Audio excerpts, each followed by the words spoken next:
Zarribatik mundura. Bourbon Kings 2014tik ari da esten alternatiboan astintzen.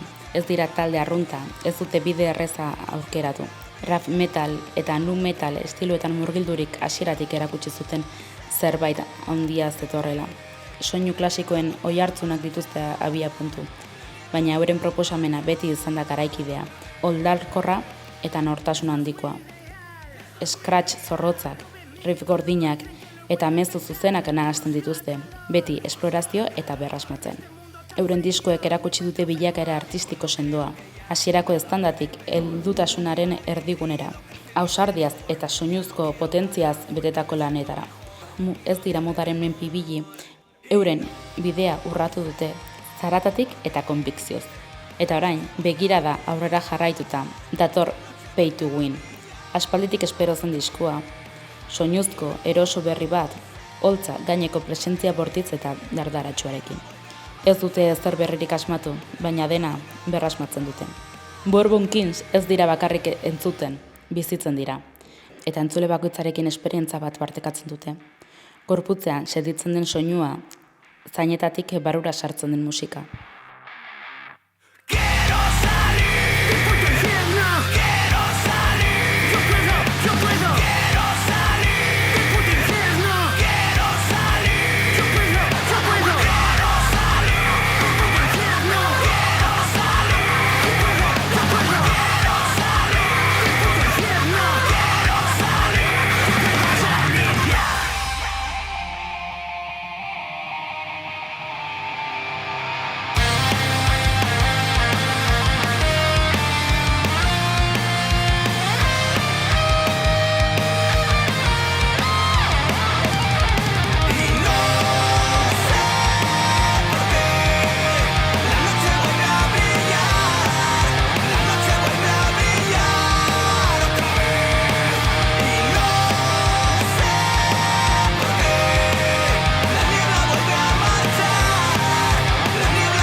Lehenik eta behin, has gaitezen hasieratik. Nola sortu zen Bourbon Kings proiektua eta ze bultzadak elkartu zituen boskideok? Bueno, Bourbon Kings bi taldetatik gatoz, Iruñek herriko bi taldetatik, bat zen ZTK Rap, Atarrabiako rap talde bat, eta bestea Insomnio Kroniko, bai, hor pixka dauz metalkorea eta metal gogorra jorratzen zutenak, ere Atarrabiakoak eta beste Iruñerriko beste herri batzuetakoak. Eta, elkar ezagutzen genuen, elkarrekin taulak partekatu genituen bere garaian, eta sortu zen ideia hori, ezegatik ez genituen gauzak elkarrekin egiten, ez? Hasi zen kolaborazio batekin, okerez baldin manago, holako rap metal, berezi batekin, eta, gero denbora pasata, gehiago joan ginen elkar ikusten eta, juerga askotan eta horrela, eta elkarri esaten molaria, ez, egitea elkarrekin zerbait pixka bat rapa eta metala uztartuko dituena, eta horrela iritsi zen azkenean, modu naturalean, esan dezakegu, 2015ean, proiektu hau. Ez dakit, zerk eraman zizuen bi taldeak bat egitera? Edo ez dakit momenturen batean zer utxuneren bat edo zerbait sentitu zenuten eta bi taldeak batzeko zerbait behar izan zenuten edo naturalki atera zen zerbait izan zen? Bai, naturalki, bai gustatzen zitzaigun talde berberak. Orduan hortik hasi ginen, pixka bat gure influentzekin azkenean beti hortik edaten duzu.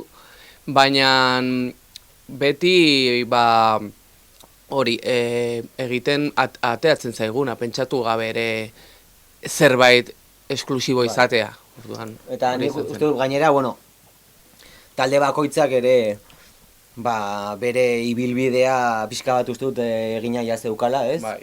Rapa taldearekin nahi bez, egon ginen hainbat urte, zuen taldearekin ere bai, eta bueno, azkenan pues, berritzea da movida, ez? Eta bueno, azkenan horrek ere bultzatu zuen ja pixkat, talde bakoitza ja bere ibilbidea ja erdi bukatuta edo zuela bai.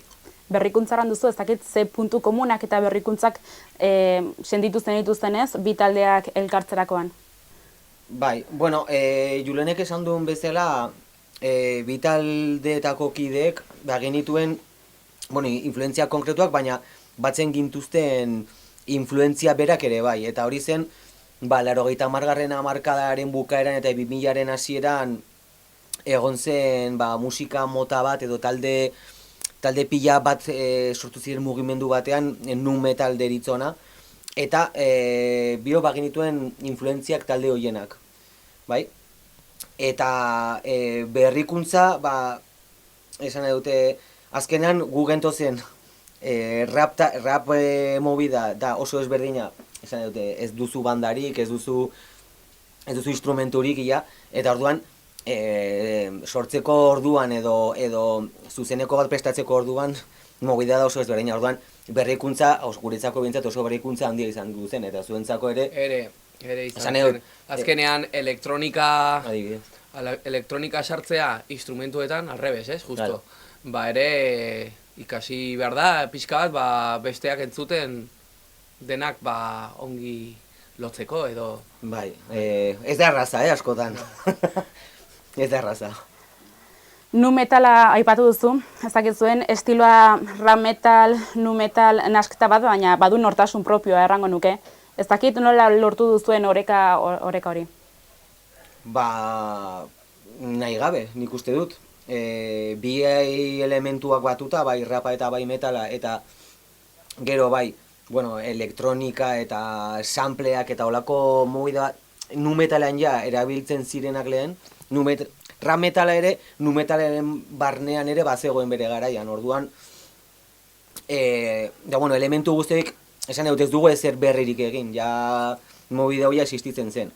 Lo que pasa que egia da, pues, 2010ean edo ja bukatuko zela historia edo lehenago.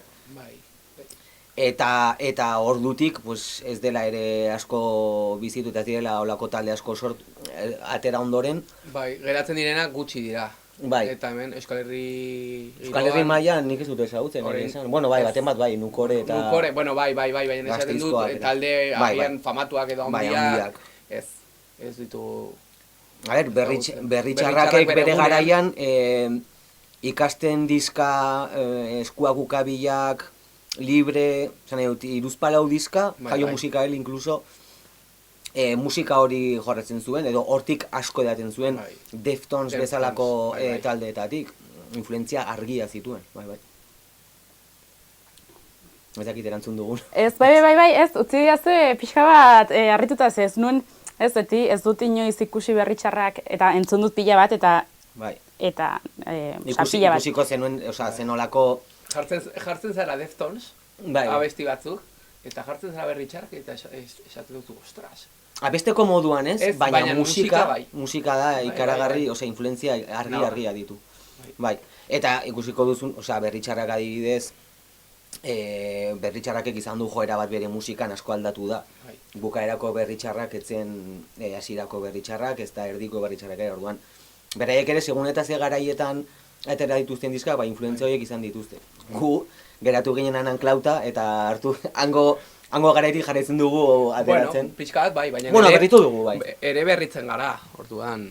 Bai, berritu dugu, eta gaur egungo talde modernoagoetatik ere hartzen ditugu. Bai. Egia da, bai. Bai ez, azkenean, nahi edo ez, berrikuntzak egoten dira taldeetan. Azkenean ez dakizuen kasuan joan etorriak egon diren taldean, baina horrek ere honitzetan ere influentziatzen du, nahi edo ez nahi, azkenean ez talde batek akaso norabide bat izaten aldu, baina taldean norbait berria sartzerakoan, pertsona horrek bertze influentzia bat baldin badu, bere jotzeko moduan ere beste bat da, eta aldatzen da ez, igual kasu hori izan zen igual, ez, jazz eta funky mundutik zetorren David, ekarpenak erangin zituen ez, taldearen erritmo eta soinuan imaginatzen dut. Toper ematen dio aire ezberdin bat edo fresko bat, ba... Normalean metal taldetan ez dagoena. Ematen dio funky, ez dakit, ematen dio groove bat, eta bere soinua ere, eta hori azkenean ere ongi dago. Horrela, azkenean taldearen musika egiten dute musikariak. Orduan bakoitza egiten du ateatzen zaiona, eta ematen dio bere toke personala, bai.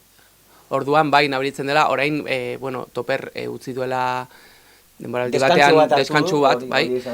Eta sartu da beste bateria bat, Jon deitzen dena, eta ere jotzen du primeran, oso kontentua gaude berarekin, gainera oso jatorra da, baina nabaritzen da ensaio hauetan desberdina dela. Osea, eta ez da hobeago edo txarrago, ezberdinak. Orduan, bai, konturatu gara... Bai, nola aldatzen diren gauzak, bai? Ez hor, zuek ere konturatu zarete ez azkenean? Azkenean daramagu 10 urte bostak aldatu gabe. Osea, gara berdinak. Orduan, karo, orain aldatu gara eta, ostra, bai, nabaritzen dela, bai. Gauza honak eta gauza ezberdinak, ez? Bai. Bai, horrela izaten dire aldaketak ez, nahi edo ez nahi aldatzen da, eta, imaginatzen dut ere bateria berriak hartuko dituela antzinkoaren influentziak eta egingo ditula gauzak, baina berak ere sartuko ditu, eta zuek ere, talde bezala ere ohitu beharko zarete. Eta bere moduan egingo ditu, guk eskatu genion gainera, zuk zure modura, eske, eta nik uste dut talde bati hori ere ematen diola ez dakit, garrantzitsua ere, edo garrantzia, ez? Bai, eta nik adibidez, enuen hain bombo bikoitzik hainbestetan entzun gure ensaio batean, sekula santan, eta bien bateria berri honekin, roi hori gehiago jorratzen duena, orain ikusi du gehiago, bestea zen, askoz ere, Julenek esan duen, askoz ere funkiagoa, souleroa, ez dakit, beste jotzeko modu batekin, orduan, bakoitzak ematen dio bere movida, eta bakoitzak aberasten du bere toke personalakin. Zein errango zenukete dela talde edo mugimendu zuek inspirazio iturri nagusienak? Zaila, Imaginatzen dut bakoitzak ere izango duela, baina talde bezala edo... Kanpotik edan dugu asko. Gehien bat, hemen imaginatzen dut ez? Linkin Park, Limp Bizkit, Korn, Deftones... Slipknot, Papa Roach... Bai. Hemendik ere. Hemendik ere, baina... Ni Ekon... Bai, karo, agia, hostia, Ekon zen talde bat... Ezagutzen zenuen, Ekon?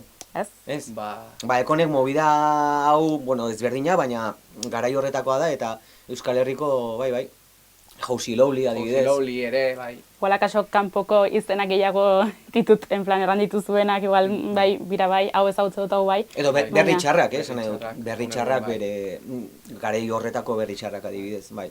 Baina asko, nik uste dut, egia da, behintzat, ona ez dela inbeste iritsi, Europan eta estatu batuetan egin den moduan, ez? Orduan horregatik beti askotan guk betza gure taldea begiratu duela kanpora influentzia bilatzerako garaian, ez?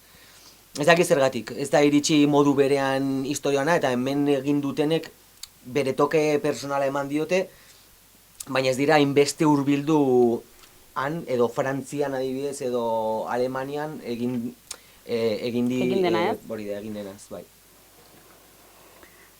Orduan errango nuke zuek berritzaileak izan zaretela. Ez dakit modu honean, ez dakit horrela, baina ez, hemen ere ez bada egin eta ez dakit. Bai, esan daiteke bai, ez, agian beste batzuk berritzaileak, baina oso berandu ditxe garen. Baina ez dugu asmatu ezer. Ez, nik uste musikan berria zerbait asmatzea zaila dela gaur egun. Bai. Hau berri izango litzateke, 2000 urtean atera izan balitz taldea, eta ez 2015ean. Guk egin dugun aldazkenan, omenaldi bat gure guztuei, ez? Bizka bat olako zerbait. Bai, horrela. Diskografiarekin sartuko naiz. 40 gradu, 40 gradu, Bai. izan zen zuen lehenengo estanda edo ez dakit ze feedbacka jasotzen duten diska horrekin. Ba, lehenengo izateko oso ona. Hor bai harritu zela pixka bat jendea. Bai, jo genuen Euskal Herriko, uste dut, festeta guztietan, ez? Bai, Eta... hor deitzen gintuzten gaztetxeetatik gazteagoa ginen ere, bai, obviamente, baina... baina Euskal Herria nahiko bizitatu genuen diska horrekin. Bai. Nik uste dut, hori, ere, movida, berritzaia zelako bere garaian. Eta bai, nahiko harrera ona edo nahiko harrera jendea harritu zen pixka bat, zera dira boskota hau egiten, zerroiari dira egiten hemen Euskal Herrian, ez? Bai.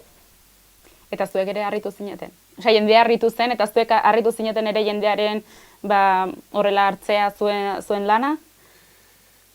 Bai, nik uste dugu ere ez dugula inoiz pentsatu. Osea, guk joaten gara, jotzen dugu, ongi pasatzen dugu, eta jazta, osea, ez dugu pentsatzen, wow, Ez gara raiatzen horrekin, baina baritzen duzula movida batek, edo diska batek, beste diska batek, baina igual feed bat gehiago duela, edo, hori nabaritzen da bizka bat ambientean, edo, ez dakit nola esan, kliman. Baina ez diogu kaso askorik egin horri egia esan. Ez. Performance diskarekin etapa berri bat hasitzen duten, ez dakit, ze bilatzen zenuten lan horrekin adibidez? Ba hor, nahi gabe, agian, salto bat egin genuen, eta hor bai joan ginela estatuko festival guztietan egon ginen. Askotan, bai. Ba, denatan. Eta ere jotzen genuen ere jaietan eta bar, baina salto nahiko handia egin genuen. Estatura gehiago. Bai. Estatura Euskal Herrian ere jarritu genuen jotzen, baina estatuan, bai, adibidez 40 gradurekin ia ez ginen atera, ez, kanpora. Eta diska horrekin leku askotan ibili ginen kanpoan, bai. Eta bai izan zen, nahiko sorpresa ona guretzako. Hori bai ez genuela espero adibidez. Horrek aukera hori ematea edo hainbat jaialdietan joal izatea hor estatuan barna eta aukera hori eman zigun, bai. Kantuak euskaratzez egiteak uste duzue aukera horien gehiago zabaldu zitzaizuela kanpora ere gehiago ateratzea? Baliteke, baina gero adibidez, ni behintzat konturatu naiz hemen Euskal Herrian ere ateak itxi dizkigula. Ez hasiera batean, baina gero ere edo estena batean, Euskal Herriko rock estena batean, edo metal, eske metala oso gutxi existitzea gaur egun, baina bai horrek ateak itxi dizkigula eta ulertzen dut, modu naturalean ulertzen dut hori ere. Gauza bakoitzak baditu bere gauza onak, eta bere gauza txarrak. Niri personalki gustatuko zitzean euskaraz abesteak egitea, baina ze gertatzen da, hor badago movida bat, eta da abeslariak ez daki euskaraz. Biak, gainera? Bai, daukagu abeslari principal bat rapa egiten duna, eta gero beste bat pixka melodikoekin eta aritzen dena, ez? Eta gauza da, nik ikusi izan ditu dela taldeak, saiakera egin dutenak, bai, euskaraz aritzeko, baina euskara ez jakinda. Eta hori, euskara dakigunentzako niri behintzat, ez dakit, belarrira ematen dit, tio. Belarrira asko ematen dit. Nabaritzen da persona batek euskaraz dakinean eta euskaraz abestu nahi duenean, ez? Eta orduan, nik uste dut, errespetuagatik ere euskarari eta, euskaraz aritzen den jendeari, ez egu hori egitea atera. Ez dakit. Horrela izan da, bai. Ez? Pixka bat esplikazioa hori da. Ez, zukeran duzunaren arira,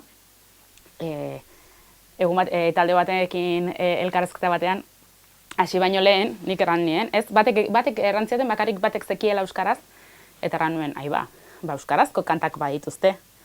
Eta elkarrezketa egin behartzianak etzen abeslaria eta errantziaten. Abeslariak kantak ikasten ditu ahal izaten duen moduan, baina ez daki euskaraz eta erran ostras. Ere meritoa dauka, Meritoa dauka, baina Boa. Baina ongi atera barzaizu, gero Claro. eman bardu naturalki Bai. aritzen zarela euskaraz, Eta- eta hori ez dakit Bai, zaila da. eta ere gauza bat da hitz egitea eta beste bat kantatzea. Gero sartzea hizkuntza, musikan, ere, Ja, ostra, bai. kontrolatu behar duzu pila bat, Bai. ere. Orduan, bueno, guk horrela iruditzen zaigu, beste batzuk egin alba dute, A tope. primeran, Errespetuz, hobeto. niri belarrira ematen dit, eta hostia nahi gut pixka bat errespetatu mobidak, bai. Zuen lanekin jarraituko dut. Triple X lanean ausartago eta pertsonalagoak agertu duzarete. Zer esan nahi berezi du diskorrek zuen ibilbidean? Ba, zer esan aldugu. Ez dakit, tio. A ber, izan zen diska bat, Covidean atera zen, Boi, egia gainera, hor. orduan arraroa ja izan zen, eta diska ba, pertsonalagoa da, ba ez dakit. Bai, agian letrak edo desberdinak dira, bai. Baina guk diskarekin izan genuen sentsazio ona, baina ere arraroa batera. Bai abestiak, atera genituen abestiak ongi onartu ziren, baina beti geukagun hor ez dakit zerbait. Bai. Igualak- Eta, bueno, oraindik jotzen ditugu abestiak. Bai. Osea, Baina diska bezala oso luzea izan zen, abestiak oso luzeak ere. astuna egiten zain. Eta pixkat astuna, orain denborarekin, ez duten- perspektibarekin, bai. niretzako da diskarik astunena, eta hasieran baneukan ja sentsazio hori, freskotasuna agian faltatu izan zitzaigula, jendeari baude abestiak gustatzen zaizkionak, eta guai, eta horrek jendeak agintzen du ere azkenean, baina ez dakit, sentsazio personala izan zen astuna eta freskotasuna... Bai, baina diska bezala hitz egiten. bai. Abestiak, Abestiak gero banaka, baliteke, banaka, bai, baten bat, bai. zuzenean beti jotzen ditugu, Bai, 3 edo 4, agian. Orduan hori izan zen. gazi gozo. Bai, igual ere ez zen momentu hoberenean etorri, Ez. eta igual akaso orduzu ez, baina bueno, igual aurreko biak igual nahiago dituzue. Bueno, ikusiko, ez? Bai, pues, Ez dakit. nik ni orain gehien gustatzen zaidan azkenekoa da. Honetaz ere hitz egingo Bai. dugu. Ez que baina gainera, diska hori atera zenerako, osea, nik uste du grabatu genuela, COVID garaian grabatu genuen, bai ez? Bai, eta gero, Eta gero, etxin genuen ateratzea, ze, claro, Urte bat edo horrela, ez? behin ja COVID-a bukatuta, bueno, bukatuta edo, ja, bueno, normaltasunera itzultzen hasita, itxuen behar izan genuen pila bat, ze normaltasunari gustatu zitzaion ikaragarri Bai. berriz heltzea, eta, bueno, eta gauza funtzionantzen astea, orduan, ja diskatera zenerako, entzun, ja, erreta genuen gainera, Bai. ja ez genuen entzun nahi gehiago. Eta ja, atera zenean, ez zen eloako ilusio berezirik ere izan hor, bai. Ez dakit, orduan denak hor, ez dakit, sumatzen du edo, azkenean, bai. Azken lanarekin sartu baino lehen, ez dakit, galdetu nahi duzuet, nola hautatzen dituzuen gaiak abestietarako, eta ez dakit, mezuak garrantzitsuak aldiren zuen musikan. bai, claro. Bai. Abestiak, bueno, Aron idazten ditu, letrak, Gura abeslariak. bai. Eta, bai, gainera mezu zuzena daukate. Osea, normalean oso, ez? Normalean izaten dira bere mobidak berak erabakitzen du nondik joan abesti bakoitzean, eta zuzenak izan behar dutenen oso zuzena dira, eta zentsuratzeko gauza, osea, zentsuratu diot, pitidoak jartzeko gauza dituzte, itzitxusiak eta hola, eta gero ere bere bibentzia personalak ere asko kontatzen ditu, ordan pizka gaietan uzten diogu berari da bere alorra eta oso gutxi sartzen gara hor. Bai. Eta soinua? Soinua bai, gehien bat Biek. guk biok behintzat hasten ditugula instrumentalak eta, bueno, pixka bat abestien oinarriak egiten bai aritzen garela Julenetan bai. Eta nola egiten duzuela nahi duterran? Lehengo egunean nik enekien, baina omen dago formula magikoa, musikan nik ez dut ala uste, baina bueno, errantzidaten batzuk badagoela modu bat berez kantak egin behar diren modua, lehenengo soinua egitea eta gero letra. Ez dakizuen kasua nola egiten duzuen lan. Gu normalean musika lehenago egiten dugu eta gero letrak. Baina, bueno, eske talde bakoitza... Diskauntan adibidez, badago abesti bat non letra lehenengo egin den. Limbo adibidez, bai, bueno, izan du da... Bai, baina agian izan da lehenengoa. Lehenengo aldia hori egin dugu. Bai, hori egia da. Bai, normalean beti musika edo paik edo ni ekartzen dugu eta forma ematen diogu. Ekartzen dugu nola pixka bat ideia printzipala, bai, ez? Edo bai. riff bat eta beste movida bat zubia hor, Bai. ja sortu eta badakizuna nondik jo bar duen, edo hemendik, pues, edo elektronika sekuentzia bat, edo sample sekuentzia bat, eta ordan pixka baia buruan baduzuna nola ibil daiteken, edo norantz jo barko duen, ordan. Da hona ekarri eta guztion artean, ja, forma ematen hasi, naiz eta, zuk esan, nik uste dut, begira, hau horla egin dut, honantz joan dadin, eta, denon artean, pixka bat ara bideratu. Bai. Baina beti hasten gara, bai, edo bera gitarrarekin, edo ni movida elektronikoekin eta bar.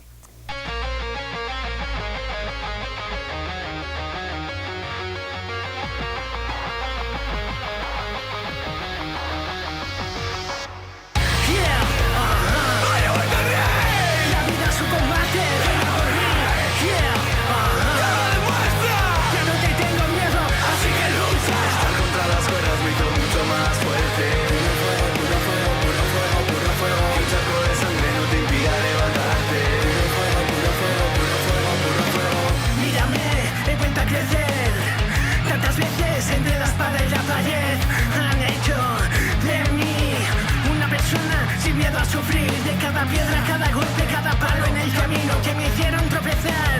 Ya no me olvido y por mucha mierda que haya comido acabé siendo más fuerte. Ya no me quedo escondido y no soy complaciente con los demás, no me regalaron nada. Fue a base de luchar, querrán destruir quién soy ahora, pero sus mentiras con el tiempo se desmoronan. En cada disco me desgarro, en tus oídos sin sacarlo. Por dentro estaría podrido, ni siquiera sé que no sé nada. Solo canto para hacer feliz esta cabeza estropeada. Yeah, la vida es un combate, ven a por mí. Yeah,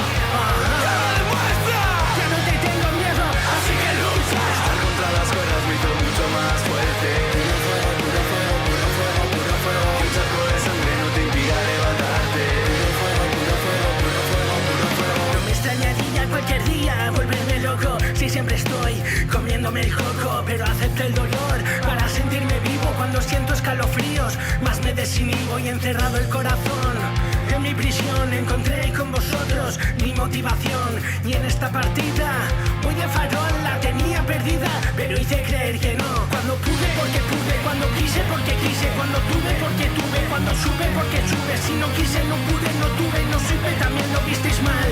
Pero me da igual, no hay nada que demostrar. No me duele cuando ya y salen mis heridas. Me la sudan mis derrotas, ya tengo asumidas. No gané, disfrutaba perdiendo, el menos cuerdo de los locos no sabía lo que estaba haciendo. Yeah, la vida es un combate, ven a por mí. Yeah,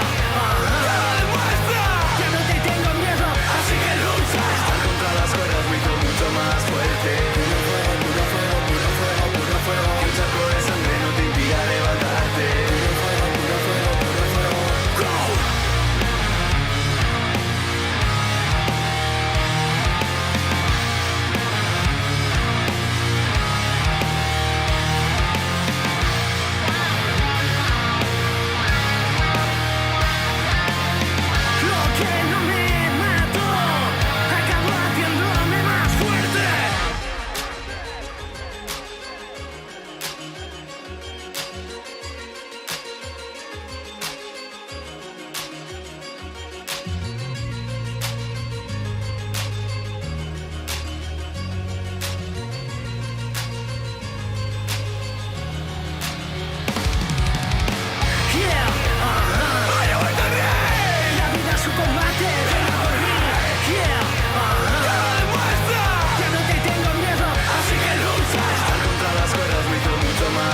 2025 urte honetan gaudena, CD berri argitaratu berri duzuela errango nuke, Pay to Win.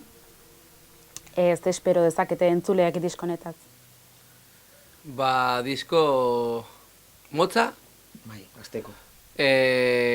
direkto, Zuzena? hori, eta freskoa, nik uste dut. Nik ere uste dut dela disko berena. Osea, Bai, ez dakit. nik orain badaukat sentsazioa agian freskoena badela, Bai. eta motza, eta horrek ere, motza izateak ere, nik uste dut eman digula freskoa izatea, ze astuna izatea ere asko da, ea zenbat denboran zauden txapa sartzen, tio. Bai. Ze abesti luzeak egiten dituzun, abestiak ere motzagoak dira, da dena motzagoa eta pixka bat sentitu gara gainera disko egiterakoan libreago, ez? Bai. Osea, libreago Eta- diot, ideia arraroagoak ekarri zen ditugu, tio, nik adibidez oporretan nengoela entzun nuen elektronikako abesti bat, All I Need Is You Love Tonight, shows australiar batzuena, eta ez honen, ostia, dio. Rollo festa giroan nengoen, rollo mozkoreta horrela. Zer raro. Baina ez honen, zein da abesti hau, tio, grabatu nuen mugikorrarekin, eta honen, oporra bukatzen denean, jungo naiz etxera, eta hasiko naiz abesti horrekin. Eta sekula santan ez genuen egin elektronika, baina elektronika bailongotik, dantzagarritik egindako, osea, hortik hartutako sample batekin egindako abesti metalero bat, ez? Orduan, libre sentitu gara, izan nahi dute gauza arraroenak hartu, eta esan, igual funtzionatzen du, bai, tio, funtzionatzen baldin badu aurrera. Ze berrikuntza musikala edo tematikoa ditu? Musikala, Igual aipatu duzu, ez? bai, baina soinuaren alorrean adibidez, grabatu dugu, eta, produzituta dago Alex Kapak Madriden duen estudio batean, Metropol Studios. Metropol Studiosen, bai.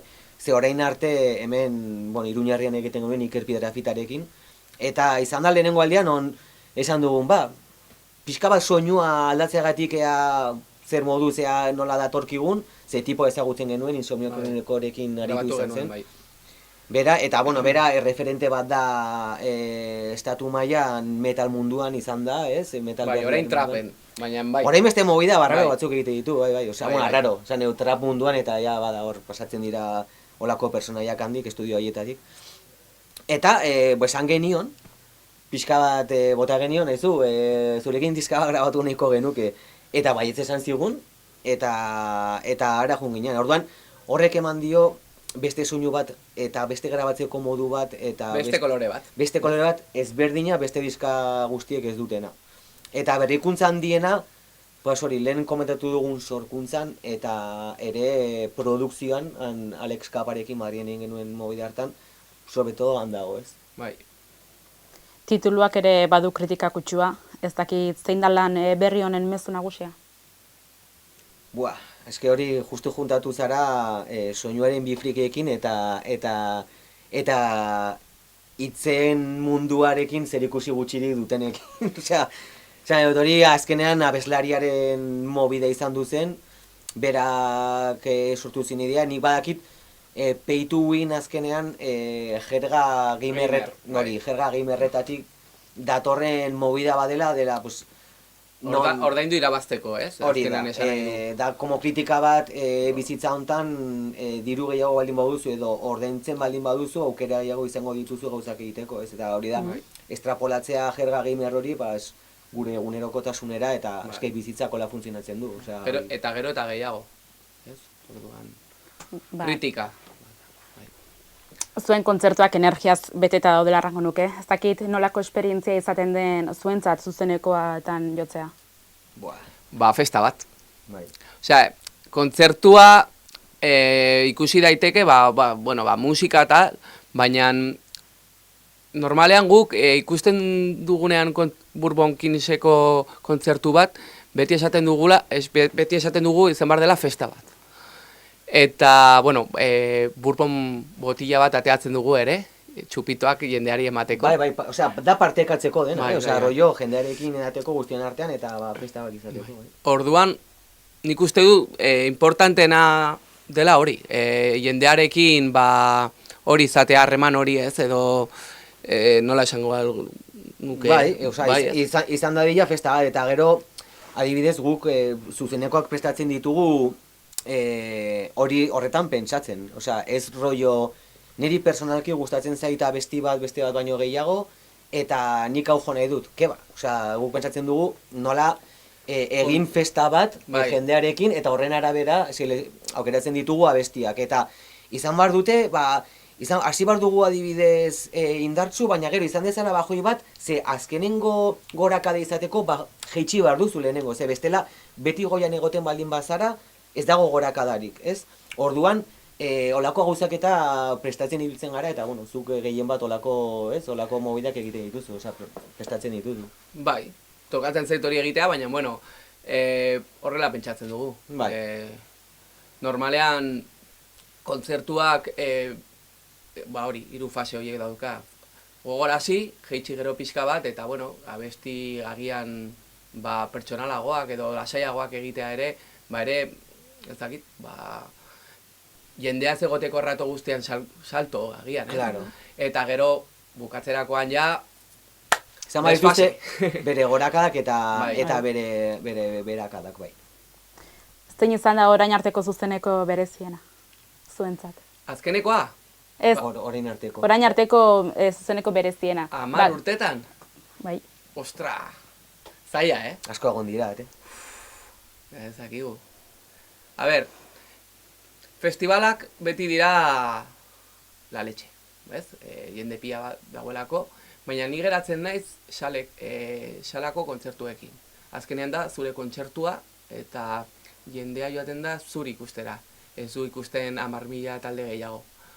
Orduan ni geratuko nuke zentraleko kontzertua noiz egin genuen, 2017an izan zen performanceko aurkezpenarekin, petatu zen zentrala, dakit 800 sarrera edo horrela saldu genituen, eta salto hori egin genuena, agian da gehien markatu diguna, eta kontzertu hori izan zen pasada bat. Baina disfrutau zenuen, kontzertua? Nik oraintzen naizena, bai. Orain bai, baina momentuan ni urduri padios. pila, bai. Urduri eta gainera esaten, buah, tio, ez egun giatera, no seke, hori... Bueno, bai, izan daiteke. Momentuan bai. Baina bizi izan genuena, Nik izan zen... Adibidez, ni geratuko naiz Iruñarrokeko kontzertuarekin, izan zela, bueno, aurten berriz eginda Ciudadelan Iruñean, Bai. baina gero egon zen lehenago urte batzuk Nafarroarenara joan zela, baina Nafarroarenara joan baino aurreko urtean, izan zen Ciudadelan ere, eta hor aritu ginen, izango zen 2018an o 19an nola, ez? 19an, Bai. izan zen. Bai. Eta hor, bueno, segurako gora berak egon ziren, euri jasa ikaragarria egin bai. zuen, ia bertan bera Ia geratu zuten, zen bai. gure eguna, guk jo bar genuen eguna, eta azkenan eguzki atera zen, jendez bete zen, eta nik ez dut hainbeste jende ikusi gure kontzertu batean sekula sandan, izan daiteke jende gehiena, izan deguna. Izan daite, bueno, ere egon dira, beste batzuk, baina... Hainbeste jende, hostias, hor... Ezagit, izan daiteke, ez. Hor zen horrela jarri eta... Ez duzu bukera kontatzen, gainditu. ez? Ez zara bat, bi, hiru... Claro, bat. ez du kontatzen, baina beti Baina, ikusten da bai. bukaera, tio, eta horretzen ikusten da... Eta gainera Iruña izatea espeziala da. Bai. Pasazaizuen ozbait alizantea kontatzea. Jende gutxi dagoenean, bai. Hore bai ez. Bai, normalean ez. Normalean ez. Baina bai. Baina zuateatzen zara, eta ez zaude pentsatzen ea 10, 20, 100.000 edo... Ez dakizu zure kontzertua egiten duzu. Eta... Baina bai raiatzen zarela, tio, ikusten duzunean oso jende gutxi dagoela, Baina ez? ja ez. A ber, Ja ez. raiatzen zara hasieran, esan nahi dut. Bai, bueno... Lehenengo abestia ez duzu, hostia, que puta mierda. Bai. Baina gero jazta, osea, Baina dago nire eta ez tope. dut jartzen urdurik gehiago agian egotea kontzertu batean 1000 pertsona edo bestean 100. Ja. Jartzen dut urduri gehiago agian Iruñan jotzea. Ez agogutzen dudalako jende guztia. Presioa, autopresioa. Baina hori, azkenean zuk ematen duzu kontzertu berdina. Baina ere, osea, tal y como hemos contado, osea, kontatu ditugu movidak guai, jandugu mierda asko ere, bai, Bai. Osea, Bai. jandugu, zan ditugu palmada batzuk Bai. joaten, Galiziara edo Galiziaraino bertaki. joaten hainbat alditan eta saletan eta zertxorez ateratzen, que flipas, Bai. osea, Esan beharko dugu ere, diska honekin, ere ikusi dugula, diska hau oso ongeria funtzionatzen saletan. bai, eta adibidez. bai, sarreretan sartzen ari dira, eta horrekin ere, pozik gode. Esten alternatiboan presentzia handia duzula errango nukenik. Ez dakit nola ikusten duzu Iruñerriko eta Nafarroako musika estena gaur egun.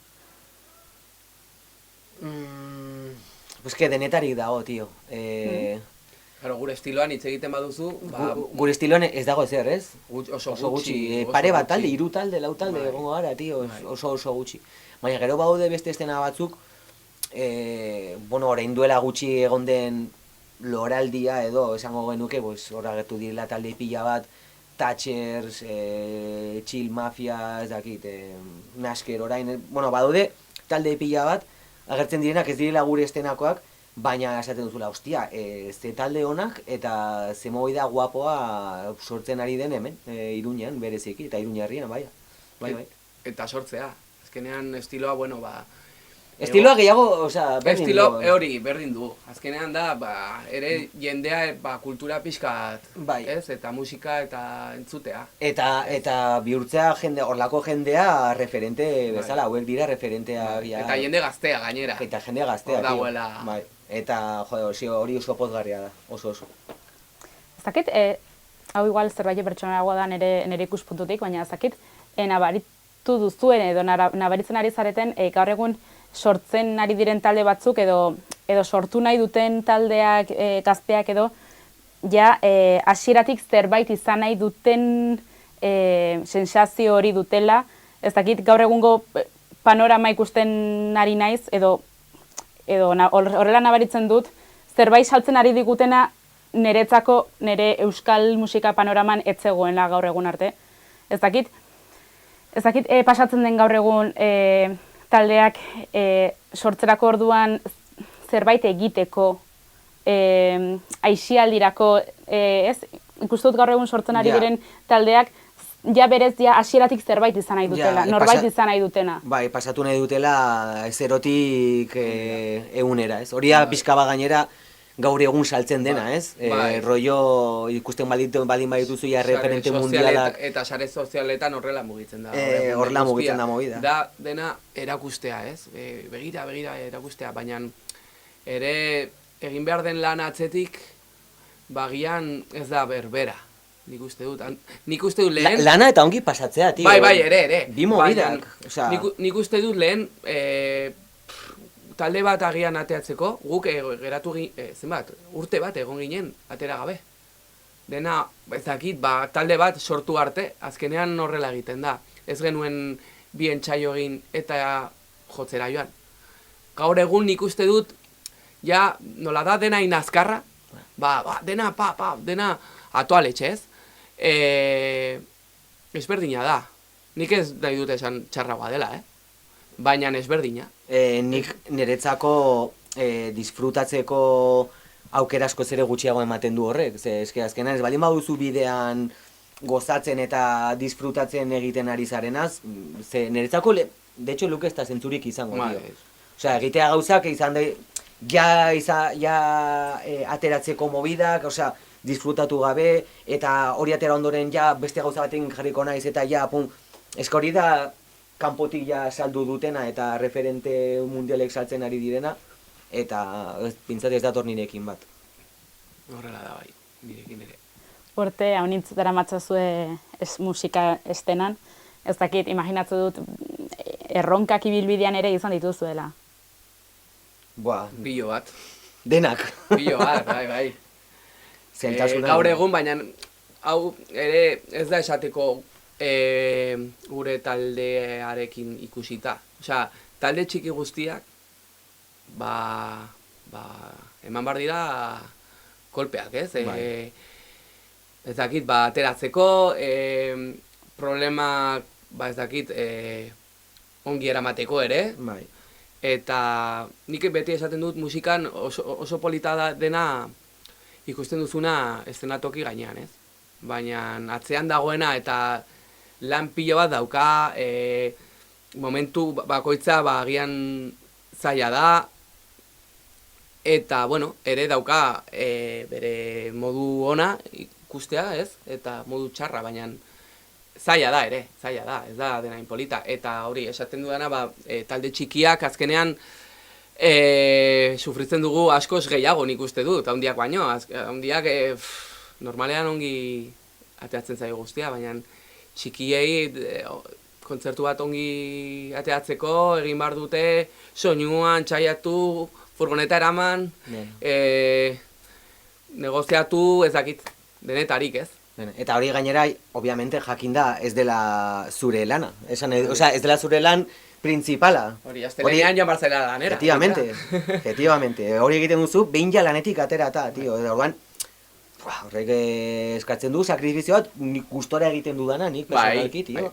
Baina jende guztia ez dagoena dispuesto hori egitera, ez? Eta erronkak, guztiak. Horren duela gutxi adibidez, bueno, adibide bat bezala, dira erronkak zuri musika talde bezala datorkizunak edo sortzen zaizkizunak, edo kanpokoak ere sortzen zaizkizunak, adibidez, orain mundu guztiak lan egiten dugu tiketerekin, ez? Tiketak saltzeko.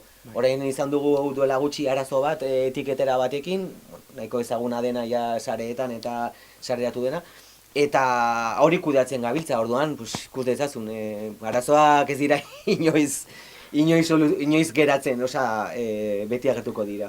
Ere, esan beharko dugu, gauza onak ere etortzen direla. Gauza txarrak, baina gainetu digu erronkez. Bai, baina gauzak onak ere, trabak, zailtasuna.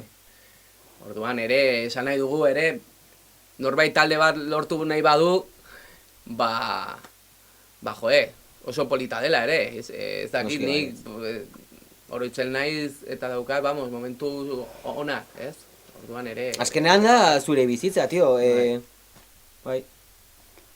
Eta orain ze taldearekin, hemendik aurrera, zer dator? Kontzertu pila bat dauzkagu, azkenean, urte honetan. Guri gertatzen ziaguna da, ateratzen dugunean diska bat, asko jorratzen dugula, asko egoten gara atera gabe jotzera eta lan asko egiten dugu premaketekin, hemen lokalean eta grabatu eta berriz berregrabatu eta gauza, egun eta hilabete asko ematen ditugu hemen, eta gero gertatzen dena da, behin ja diska ateratzen denan, bakarrik nahi dugula jo. Ez dugu ezer berririk atera nahi, eta bakarrik jo, eta orain gaude puntu horretan. Nahi duguna bakarrik disfrutatu. Egon pare bat urte, baina jotzen bakarrik, tio, ez gehiago egin gabe, hori da.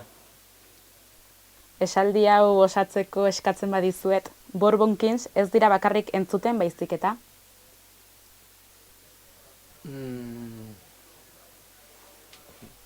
Disfrutatzen dira.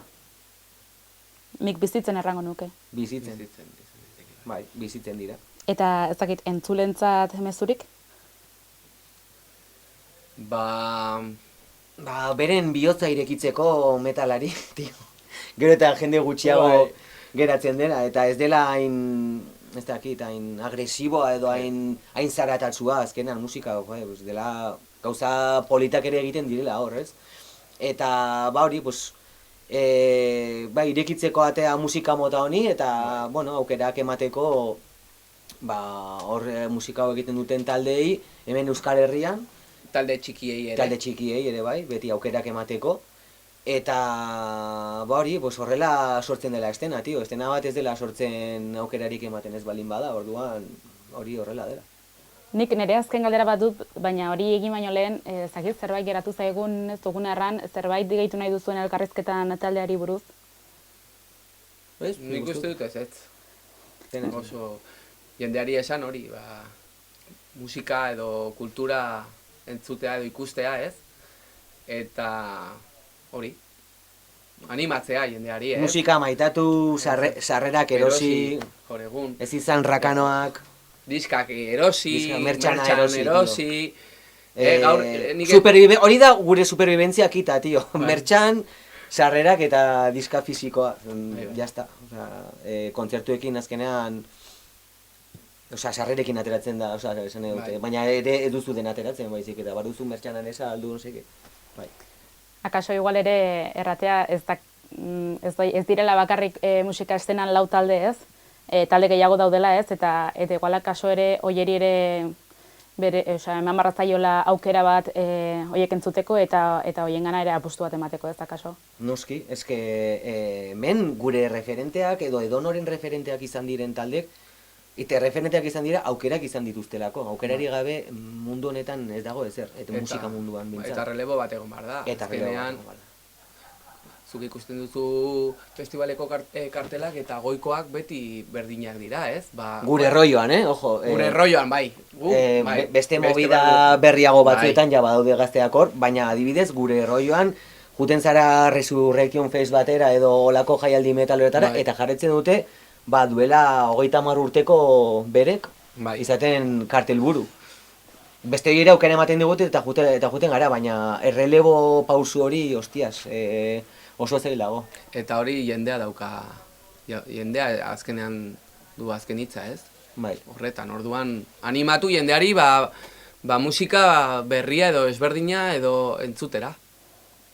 Nire azken galdera generazio berriei, oiei mezu bat, nondik hasi, ez? Talde bat sortu nahi duten oiei. Lehenengo ongi pasatzea, ez pentsatzea, hemendik 5 urtera non egon behar zaren, bakarri disfrutatu. Eta ongi joaten bada, primeran, eta ez bada ongi joaten, lagunekin egotea. Azkenean ez da dena egin behar zerbait lortzeko, ez, edo iristeko. Orduan, guk nik uste du daukagula hori, ez? Ez maz, nik behintzat Euskal Herriko estenan uste dut hori nahiko ematen dela. Osa, rollo jendeak behintzat rock munduan eta metal munduan eta ez dituela gauzak egiten goraino iristeko, baizik eta hasten dela inunlako pretensori gabe eta gero modu naturalean joten direla gauzak suertatzen eta hori dela bide bakarra. Baina ongi pasatu gabe azkenean hau ez dela lan bat, hau ez dela joatea, noa fabrikara hori etikatzen dut eta sortzi hori eta gero etxera, tio, hau da ongi pasatzeko movida bat, tio, eta gero gauzak ateratzen baldin badira, guai, eta ez baldin badira ateratzen... Eta gustora, zaudete, aurrera, ez da ezer gertatzen. Hori da, gure. Nire partetik eskerrik asko elgarrezketa honen gatik, gaitz gustora egon naiz zuekin. Eta ea, ni ere animatzen naizen estilo hau entzutera. Falta zara etortzeko orduan.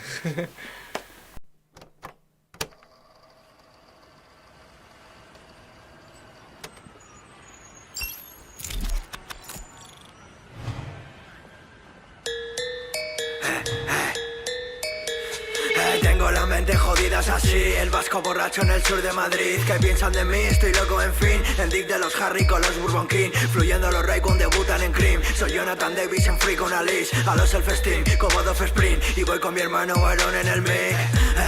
¿Qué coño vas a hablar? Si eres un puta nazi tienes mucho que callar. Con esa banderita en el balcón para fardar. Tu dios es Juan Carlos, tu padre Pascal. No la suda, tu patria no la suda. Harry Vulcano, la H no es muda. Bebo a oscuras para no ver mi locura. Solo con escuchar esta canción ya sé que es pura. Dudasteis de mí, abre tus oídos, Julen, dale al rey. ¿Y qué nos va a pasar? ¿Y qué nos va a pasar? Mi cabeza está rota. Mi psicóloga loca. ¿Y qué nos va a pasar? ¿Y qué nos va a pasar? Mi cabeza está rota. Mi psicóloga loca.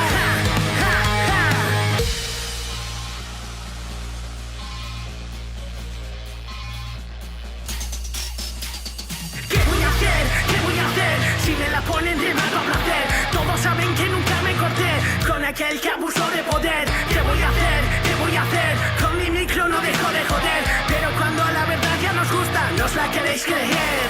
Después me llamaron cabrón, me la sudó su opinión. Daban igual las consecuencias, nunca se negó. Poco a poco mi cabeza ha ido quebrando. Alcohol para curar lo que ha ido pasando. Nunca quise decir lo que estaban diciendo. Dije que no mentía, estaba mintiendo. Estaba mintiendo. Estaba mintiendo.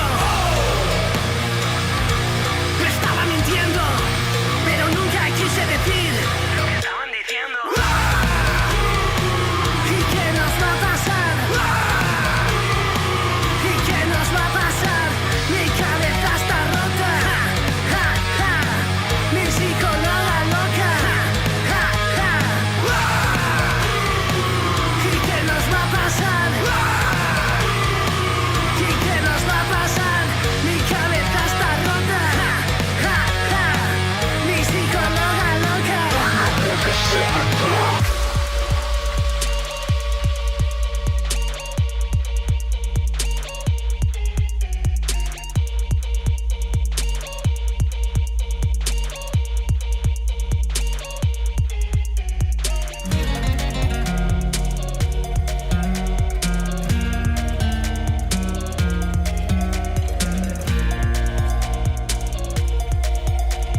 ¿Qué voy a hacer para seguir vivo y sentirme bien? Mi cabeza está rota, mi psicología loca.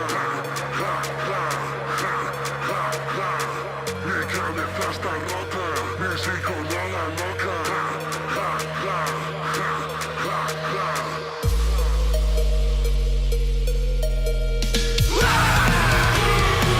¿Y qué nos va a pasar? ¿Y qué nos va a pasar?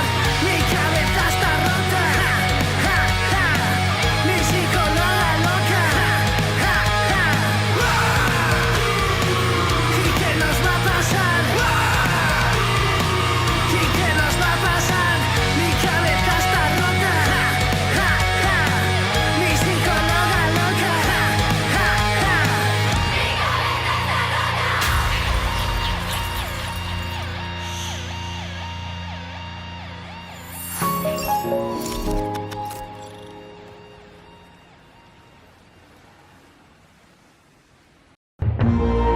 Gobierno de Navarra. Nafarroako gobernua.